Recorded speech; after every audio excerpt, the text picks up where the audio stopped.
Hi అండి, welcome to dear mom vlogs. ఈరోజు కాకరకాయ ఫ్రై ఎలా చేయాలో చూద్దాం. ముందుగా స్టవ్ ఆన్ చేసి ప్యాన్ పెట్టి అందులో ఆయిల్ బాగా వేయండి. ఆయిల్కి ఎప్పుడు కూడా ఫ్రైస్కి ఆయిల్ ఎక్కువ ఉండాలి కొంచెం. సో ఆయిల్ బాగా హీట్ అయిన తర్వాత 1 టేబుల్ స్పూన్ జీలకర్ర, 1 టేబుల్ స్పూన్ ఆవాలు, అలాగే ఎండుమిర్చి నేను 3 వేసుకున్నాను. సో దీంతోపాటు కరివేపాకు కూడా వేసి బాగా ఫ్రై చేయండి. కరివేపాకు ఎంత వేస్తే మనకు ఫ్లేవర్ అంత బాగుంటుంది.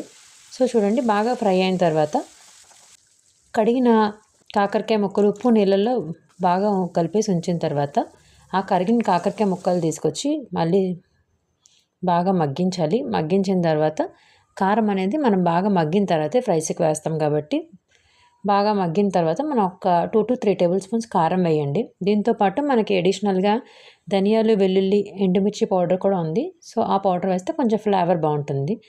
ఇంకా మనకి టేస్ట్ బాగా కావాలంటే పల్లీ పౌడర్ ఇది. సో ఇది పల్లీ పుట్నాలు కలిపి చేసిన పౌడర్ అన్నమాట. కూరల్లో చాలా బాగుంటుంది, ఎస్పెషల్లీ ఫ్రైస్లో. సో మీరు అందరూ కంపల్సరీ ట్రై చేయండి.